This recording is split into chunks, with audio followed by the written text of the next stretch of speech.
বিসমিল্লাহির রহমানির রহিম। আমি আজ সমাধান করব SSC general math Jessore board 2017 এর 1 নম্বর সৃজনশীল অঙ্কের 1 নম্বর সৃজনশীল অঙ্কটা হলো এই যে ইউ এর মান ইউ সমান এটা দেওয়া আছে, এ সমান এটা, বি সমান এই অংশ, সি সমান এই অংশটা দেওয়া আছে। এ ও সি সেটকে তালিকা পদ্ধতিতে প্রকাশ করো। তাহলে আমরা এ আর সি এর মানকে তালিকা পদ্ধতিতে প্রকাশ করে দেখাবো। এখন যশোর বোর্ড 2017 এর 1 ক নম্বর অঙ্কের সমাধান করছি। দেওয়া আছে এ সমান এই অংশটা দেওয়া আছে, এই যে এই অংশটা দেওয়া আছে। এখানে এক্স এর মান 8 থেকে ছোট। এই চিহ্নের পিছনে যে থাকবে সে ছোট, চিহ্নের সামনে যে থাকবে সে বড়। অতএব এই দুটোর সাথে এটা আছে ক্ষুদ্রতার চিহ্ন, চিহ্নের সামনে যে থাকবে সে বড়, চিহ্নের পিছনে যে থাকবে সে ছোট। তার মানে কি এখানে এক্স এর মান এই 8 থেকে ছোট। তার মানে কি 1 থেকে 7 পর্যন্ত পাবে। তাহলে এক্স এর মান আমরা পাবো 1 থেকে 7 পর্যন্ত। এবার এখানে কন্ডিশন লিখেছে মৌলিক সংখ্যা। তাহলে 1 থেকে 7 পর্যন্ত সংখ্যাগুলোর ভিতরে মৌলিক সংখ্যা কোনগুলো, সেটাই হবে এ এর মান। তাহলে মৌলিক সংখ্যা কাকে বলে এটা আগে ক্লিয়ার করতে হবে। যে সকল সংখ্যার সাধারণ গুণনীয়ক 1 এবং ওই সংখ্যা নিজে, তাকে মৌলিক সংখ্যা বলে। আমি আবারও বলি, মৌলিক সংখ্যা ওই সংখ্যা যে সংখ্যার ভিতরে 1 নিঃশেষে বিভাজ্য হবে, আর ওই সংখ্যাটা নিজে ওই সংখ্যার ভিতরে নিঃশেষে বিভাজ্য হবে, আর কোনো সংখ্যা যাবে না। এখন 1 থেকে 7 পর্যন্ত মৌলিক সংখ্যা হলো, এই যে অতএব দিয়ে লিখছি এ সমান সেকেন্ড ব্র্যাকেট, তাহলে 1 থেকে 7 পর্যন্ত মৌলিক সংখ্যা হচ্ছে 2, 3, 5, 7। কারণ 1কে মৌলিক সংখ্যার ভিতরে গণনা করা হয় না। এবার সি সমান এই অংশটা দেওয়া আছে, তাহলে এখানে এন আছে, তাহলে এন দ্বারা স্বাভাবিক সংখ্যা বোঝাই, তাই আমরা জানি এন সমান 1, 2, 3, 4 ডট ডট দিছি। এরপরে যদি আরো প্রয়োজন হয় নেওয়া যাবে। এবার এখানে শর্ত লিখছি, এখানে এক্স স্কোয়ারের মান 5 থেকে বড়। এই যে এখানে দেওয়া আছে, এই যে এখানে কিন্তু দেওয়া আছে এক্স স্কোয়ারের মান এই 5 থেকে বড় হওয়া লাগবে, আর এক্স কিউবের মান 130 থেকে ছোট হওয়া লাগবে। তাই এখানে শর্তটা লিখছি, এক্স স্কোয়ারের মান 5 থেকে বড় ও এক্স কিউবের মান 130 থেকে ছোট। এক্স স্কোয়ারের মান 5 থেকে বড়, এক্স কিউবের মান 130 থেকে ছোট। এই শর্ত যে মানটা এই যে মানগুলোর ভিতরে, এই স্বাভাবিক সংখ্যাগুলোর ভিতরে যে এই শর্ত পূরণ করবে সেইটাই হচ্ছে সি এর মানের অন্তর্ভুক্ত হবে। তাহলে আমরা এখানে চেক করি। এবার এক্স সমান 1 হলে এই যে এক্স স্কোয়ার দিছি, তাহলে এক্স এর স্থানে 1, তার উপর স্কোয়ার, তাহলে দুটো 1 গুণ করলে 1 হয়, যা 5 থেকে ছোট। যেটা ছোট সে চিহ্নের পিছনে থাকবে। এবং এক্স কিউব সমান এক্স এর মান 1, তার উপরে কিউব, ইকুয়াল টু 3টে 1 গুণ করলে 1 হয়, তাহলে এখানে এক্স কিউবের মান হচ্ছে 1 হয়েছে, যা 130 থেকে ছোট, 130 থেকে ছোট। এবার আমরা 2 দিয়ে দেখি, এক্স সমান 2 হলে তাহলে ঠিক এক্স এর স্থানে 2 দিয়ে তার উপর স্কোয়ার, 2 দুগুণে 4, যা 5 থেকে ছোট। এবং এই যে এক্স এর স্থানে 2 দিলাম, তার উপরে পাওয়ার আছে কিউব, তাহলে 3টে 2 গুণ করলে হয় 8, যা 130 থেকে ছোট। এবার এক্স সমান 3 হলে তাহলে ঠিক এক্স এর স্থানে 3 দিছি, তার উপরে পাওয়ার আছে স্কোয়ার, 3 3 9।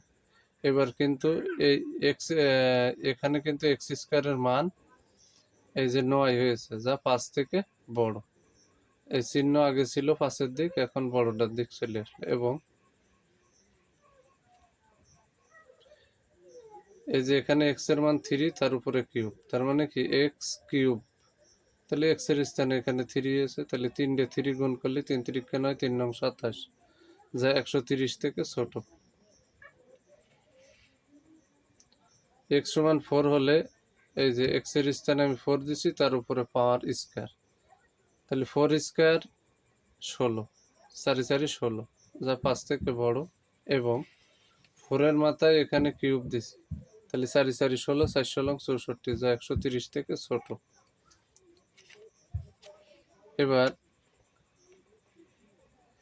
x সমান 5 দিছি, তাহলে 5 এর উপর স্কয়ার 5 5 25, যা 5 থেকে বড়, এবং 5 এর মাথায় কিউব দিছি, 3 5 গুণ করলে হয় 5 5 25, 5 25 125, যা 130 থেকে ছোট। এবার যদি আমি এখানে 6 এর পরে কিউব দিই আর এখানে 6 এর পরে স্কয়ার দিই, এটা ঠিক আছে, কিন্তু এখানে কিন্তু ডিফারেন্স হলো 5 এর ডিফারেন্স আছে, তাহলে এখানে হওয়া লাগবে হচ্ছে ছোট, কিন্তু যখনই আমি 6 নেব তখন হয়ে যাবে বড়, তাই বুঝে আর 6 নিলেও হবে, না নিলেও হবে, কিন্তু 6 বরাবর ছাড়া আর যাওয়া যাবে না। সর্বোচ্চ যদি কেউ নিতে পারে তাহলে 6 পর্যন্ত নিতে পারবে x সমান, কিন্তু তার বেশি আর নেওয়া যাবে না। যেহেতু আমরা বুঝে আগের থেকেই 6 রে ক্যান্সেল করে দিছি, এখন আমরা একটু মিলেই দেখি কে কে শর্ত পালন করলো আর কে শর্ত পালন করলো না। তাহলে আমি যখন এখানে x সমান 1 ধরলাম, তাহলে এখানে হওয়ার দরকার ছিল এক্স স্কয়ারের মান, এক্স স্কয়ারের মান হওয়ার দরকার ছিল এখানে 5 থেকে বড়, কিন্তু হয়েছে ছোট, তাহলে এ শর্ত পালন করেনি, এ কিন্তু শর্ত পালন করেছে। 130 থেকে ছোট, 130 থেকে ছোট, এটা ঠিক আছে, কিন্তু একজন শর্ত পালন করেছে একজন করেনি, তাহলে সে মানটা আর নেওয়া যাবে না, তাহলে এখানে 1 মানটা গ্রহণযোগ্য হবে না, এখানে 1 গ্রহণযোগ্য নয়। এবার 2 বরাবর, সেখানেও কিন্তু এখানে হয়েছে 5 থেকে ছোট, হওয়া লাগবে বড়, তাহলে পরেরটা শর্ত পালন করলে ওটা নেওয়া যাবে না। x সমান যখন 3 দিছি তখন কিন্তু এনে 5 থেকে হয়েছে বড়, হওয়া লাগবেও বড়, হয়েছেও বড়, আর এখানে যখন 3 বরাবর দিছি 130 থেকে ছোট, হয়েছে ছোট, তাহলে এই 3 মানটা গ্রহণযোগ্য হবে, 3 এই মানটা গ্রহণযোগ্য হবে। যখন আমি 4 ধরছি, 4 ধরছি, তখন কিন্তু এখানকার মানটা এক্স স্কয়ারের মানটা 5 থেকে বড় হয়েছে, আর এখানে 130 থেকে ছোট হয়েছে, তাহলে এখানে কিন্তু এই 4 মানটাও গ্রহণযোগ্য। x সমান 5 হলে এখানে কিন্তু 25 হয়েছে, যা 5 থেকে বড়, আর এখানে হয়েছে 130 থেকে ছোট, তাহলে এটাও 5 বরাবর এই মানটাও কিন্তু শর্ত পালন করেছে, তাহলে 5ও কিন্তু গ্রহণযোগ্য। তাহলে অতএব c সমান 3 4 5, এটাই হচ্ছে c এর মান। তাহলে আমরা প্রথমে পেয়ে গেলাম আছে এর মান অ্যান্সার দিয়ে দিচ্ছি, এটা হচ্ছে c এর মান, এটা অ্যান্সার, যেহেতু এও c নির্ণয় করতে বলেছে আলাদা আলাদা, আর এখানে কিন্তু এর মান আমি পেয়ে গেছি 2 3 5 7, তার মানে কি 1 থেকে 7 পর্যন্ত মৌলিক সংখ্যা আছে 2 3 5 7। আমরা ক নম্বর অঙ্কের সহজ সমাধান করলাম। এবার কিন্তু আমরা খ নম্বর অঙ্কে চলে যাব। খ নম্বর অঙ্কটি করতে হলে এখানে এ বি সি এই তিনটের মান অত্যন্ত প্রয়োজন। তাহলে এখানে এর মান আর সির মান আমরা পেয়েছি ক হতে, তাই এনে লিখছি ক হতে পাই এ সমান এটা, সি সমান এটা, আর বি দেওয়া আছে, বির মানটা ওখানে দেওয়া আছে।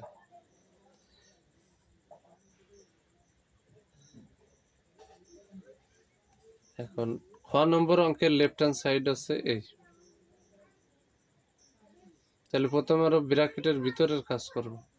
তাহলে এর মান আছে 2 3 5 7, আমরা ক নম্বরে পাইছি, সেকেন্ড ব্র্যাকেট দিয়ে এই যে কাপ চিহ্ন দিলাম, বির মান আছে 4 5, এখানে সির মান লাগবে না তাই ক্যাপ সি দিছি। তাহলে এটা আর এটা যদি তুলনা করি, তাহলে এই কাপের বৈশিষ্ট্য হলো মিললেও যাবে না মিললেও যাবে, অর্থাৎ কমন আনকমন উভয় সংখ্যা নেই, তাহলে 2 এর সাথে মিল নেই, নিয়ে নিছি। 3 এর সাথে মিল নেই, নিয়ে নিছি। এখানে 4 এর সাথে মিল নেই, নিয়ে নিলাম। 5 এ 5 এ মিল আছে, একটা নিলাম। 7 এর সাথে মিল নেই, নিয়ে নিছি। আমরা এটা আর এটার সমন্বয়ে আমরা একটা সেট পেয়ে গেলাম। এবার কিন্তু সির মান লাগবে। তাহলে এই যে ক্যাপ চিহ্ন দিয়ে সির মান হচ্ছে আমরা 3, 4, 5 পেয়েছি। এই যে সির মান ক হতে পাইছি 3, 4, 5। এই যে এখানে সির মান বসাই দিলাম। এবার এখানে কিন্তু এই মানটা আর এই মানটার সাথে ক্যাপ চিহ্নের মাধ্যমে তুলনা করতে হবে। ক্যাপের বৈশিষ্ট্য হলো শুধুমাত্র কমান সংখ্যা গ্রহণ করবে। তাহলে এখানে 3, 4, 5, এখানেও 3, 4, 5। এই 3, 4, 5, 3, 4, 5 এটাই শুধু কমান, আর বাকি 2 আর 7 এটা হচ্ছে আনকমন, এটা গ্রহণযোগ্য হবে না। ক্যাপের বৈশিষ্ট্য শুধুমাত্র কমন সংখ্যা, মিললি যাবে, না মিললি তারে নেওয়া যাবে না। এই যে আমরা এখন ফাইনালি বসাই দিলাম। ফাইনালি এই যে বসাই দিলাম, কমন সংখ্যা বসাই দিলাম 3, 4, 5। এটা হচ্ছে লেফট হ্যান্ড সাইডের অ্যান্সার। এবার আমরা রাইট হ্যান্ড সাইড করব। রাইট হ্যান্ড সাইডটা হলো এই যে এই অংশ।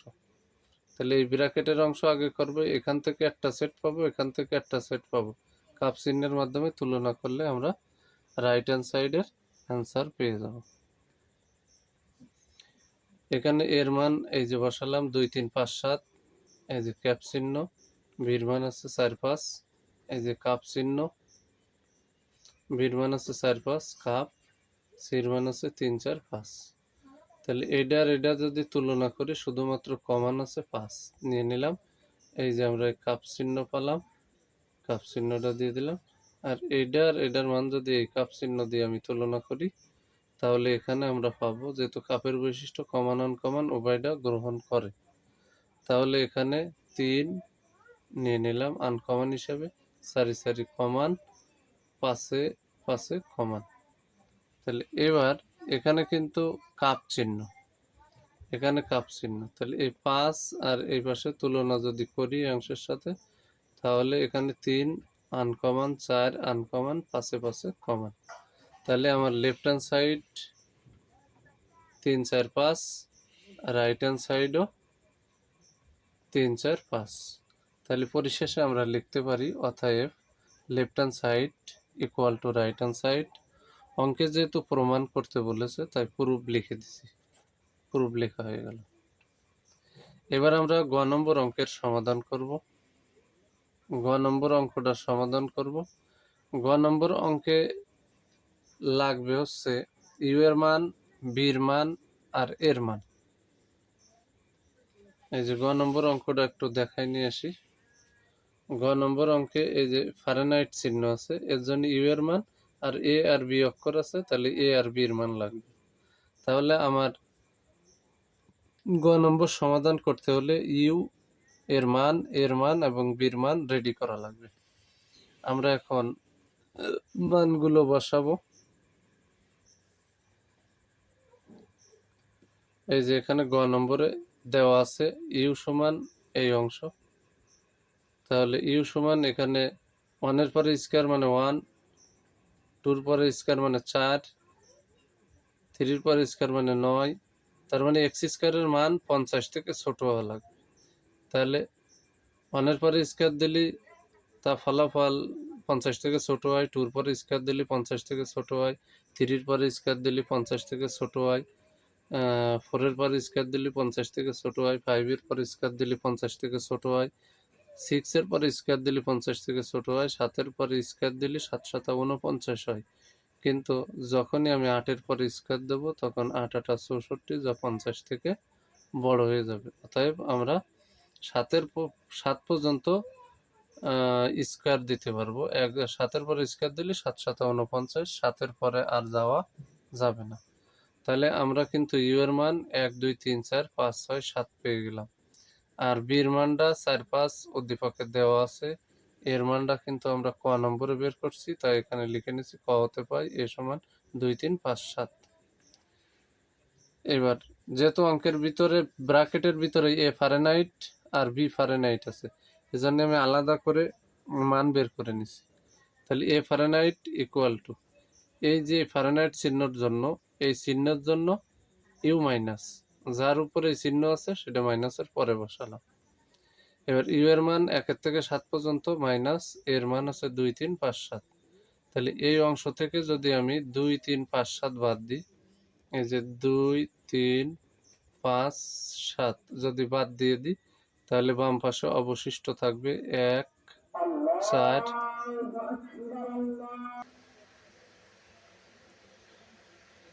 আমি আবারও বলি, এখানে আমার 2 3 5 7 মাইনাস হয়ে গেলে আমি এখানে পাবো অবশিষ্ট 1 4 আর আছে 6। এই যে এ ফারেনহাইট এর মান আছে 1 4 6। এই যে এ ফারেনহাইটের মান 1 4 6। এবার আমরা বি ফারেনহাইটের মান বের করব। বি ফারেনহাইট ইকুয়াল টু, এই ফারেনহাইটের জন্য ইউ মাইনাস, বির উপরে আছে তাই মাইনাস বি। তাহলে ইউ এর মান 1 থেকে 7 পর্যন্ত বসাই দিলাম, মাইনাস বির মান 4 5। তাহলে এখান থেকে আমার 4 আর 5 মাইনাস হবে, তাহলে অবশিষ্ট থাকবে 1 2 3 6 7। 1 2 3 6 7 এই যে বসাই দিলাম। এবার আমরা ব্র্যাকেটের ভিতরে কিন্তু বি ফারেনহাইট থেকে এ ফারেনহাইটের মান মাইনাস করতে বলেছে।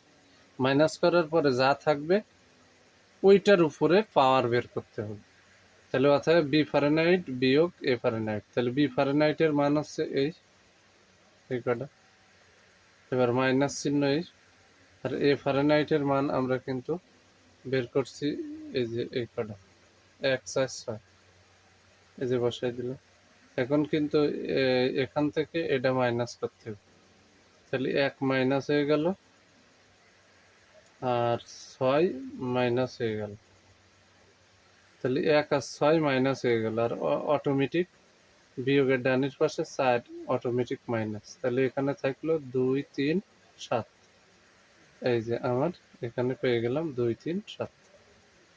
এখন এই মানের উপর ভিত্তি করে আমার B power B Fahrenheit minus এ ফারেনহাইটের মান পাওয়ার সেটগুলো বের করতে হবে। তাহলে এখানে এইটার উপাদান সংখ্যা, এই অংশের উপাদান সংখ্যা আছে 1 2 3, তিনটে। তাহলে 2-র উপরে 3 মানে 3 দিয়ে 2 গুণ করলে হবে 8। তাহলে অবশ্যই আমার এর থেকে 8টা বের করতে হবে। প্রথমে সবাই মিলে একটা সেট, সবাই মিলে আছে 2 3 7। এবার আমরা দেখি, সমাধান করে দেখি। এখানে এই যে অতএব পি পাওয়ার এই অংশটা বসাই দিলাম ইকুয়াল টু, বড় করে এই পাশে একটা সেকেন্ড ব্র্যাকেট দিয়ে নিছি, সবাই মিলে আছে 2 3 7 দিয়ে দিলাম একটা সেট। এবার এখান থেকে 2 3 2 7 3 7, তাহলে সবাই মিলে যদি 3টে হয়, তাহলে 3-এর থেকে 1 গেলে দুটো দুটো, তাহলে দেখতে হবে দুটো দুটো করে কয়বার দিয়ে হবে। তাহলে এখানে 2 3 2 7, এই যে 2 3 2 7, আর 2 যখন ক্লিয়ার হয়ে গেল এবার 3 7, এই যে এখানে 3 7 দিয়ে দিই। এবার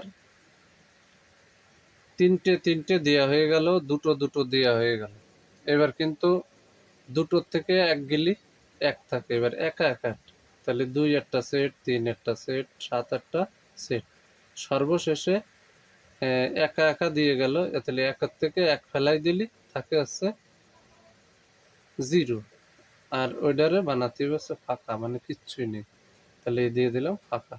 এবার এই পাশে একটা সেকেন্ড ব্র্যাকেট দিছি, এই পাশে একটা সেকেন্ড ব্র্যাকেট দিছি। এটাই হচ্ছে অ্যান্সার। এই অংশের মান বের করতে বলেছে। আমি পরিশেষে আরেকটু বলে দিই, এখানে এই অঙ্কের ভিতরে বি ফারেনহাইট মাইনাস এ ফারেনহাইট, তাহলে এই অঙ্কে কিন্তু এই ফারেনহাইটের জন্য ইউ এর মান লাগছে, ইউ এর মান আমরা নিয়ে নিছি, আর এর মান বির মান লাগছে। তাহলে বি ফারেনহাইটের মান বের করছি, এ ফারেনহাইটের মান বের করছি। এবার বি ফারেনহাইটের মান থেকে এ ফারেনহাইটের মান আমি মাইনাস করে দিছি। দেওয়ার পরে যে ফলাফল পেয়েছি সেটা হলো 2, 3, 7। তাহলে সবাই মিলে যেটা আমি এটা থেকে এটা বাদ দিয়ে আমি পাইছি সেটা সবাই মিলে একটা সেট, সেটা হচ্ছে 3টে। এবার 3টের থেকে আমি যখন একটা বাদ দিছি তখন পাইছি 2। তাহলে দুটো দুটো করে একটা সেট, তারপরে দুটো দুটো করে দেওয়ার পরে একটা একটা করে সর্বশেষে ফাঁকা একটা সেট। যদি এভাবে সিরিয়াল মেনটেন করে কেউ এই সেট অঙ্কের উপসেট বের করে তাহলে সে সহজে সঠিক অ্যান্সার দিতে পারবে, অন্যথায় সে সঠিক অ্যান্সার দিতে পারবে না। মানে এলোমেলো হয়ে যাবে, একটার ভিতরে আর একটা ঢুকে যাবে। যদি আমার এই ভিডিওটি আপনাদের ভালো লাগে অবশ্যই লাইক, কমেন্ট, শেয়ার করবেন। প্রতিদিন বিগত সালের বিভিন্ন বোর্ড থেকে সৃজনশীল অঙ্কের সমাধান পেতে আমার ইউটিউব চ্যানেল TCGOM90-কে সাবস্ক্রাইব করবেন, যাতে আমি আমার ইউটিউব চ্যানেল TCGOM90-তে ভিডিও ছাড়ার সাথে সাথে ভিডিওর নোটিফিকেশনটি আপনার কাছে চলে যায়। আমি এখন বর্তমানে মূল বইয়ের গুরুত্বপূর্ণ অধ্যায়গুলো সমাধান করার পর বিগত সালের SSC পরীক্ষায় আসা 2017 সালের বিভিন্ন বোর্ডের ধারাবাহিক সৃজনশীল অঙ্কগুলোর সমাধান করে আমার ইউটিউব চ্যানেল TCGOM90-তে আপলোড করছি। এবার বিগত সালের SSC পরীক্ষায় আসা বোর্ড কোর্সেটগুলো সমাধান করার পর MCQ এবং জ্যামিতির ব্যাখ্যা সহ সমাধান করে আমার ইউটিউব চ্যানেল TCGOM90-তে আপলোড করব, যাতে একজন স্টুডেন্ট আমার চ্যানেলের এই অঙ্কের ভিডিওগুলো দেখে যাতে সে SSC পরীক্ষা সহ স্কুলের অন্যান্য পরীক্ষাগুলোতে সে পরিপূর্ণ প্রস্তুতি নিতে পারে প্রাইভেট পড়া ছাড়া। এই উদ্দেশ্য সামনে রেখে আমি এই সিস্টেম অনুযায়ী আমার ইউটিউব চ্যানেলে ভিডিও আপলোড করি। অন্য কোনো ভিডিও না, সবগুলো নবম ও দশম শ্রেণীর গণিতের ভিডিও আপলোড করি। পরবর্তীতে ক্লাস 8, ক্লাস 7, 6, 5 এগুলো ধারাবাহিকভাবে এবং চাকরির পরীক্ষায় আসা বিভিন্ন গুরুত্বপূর্ণ অঙ্কগুলোর ভিডিও আমি ধারাবাহিকভাবে বিভিন্ন অঙ্ক সমাধান করে আমার ইউটিউব চ্যানেল TCGOM90-তে আপলোড করব ইনশাআল্লাহ। আসসালামু আলাইকুম ওয়া রাহমাতুল্লাহি ওয়া বারাকাতুহু।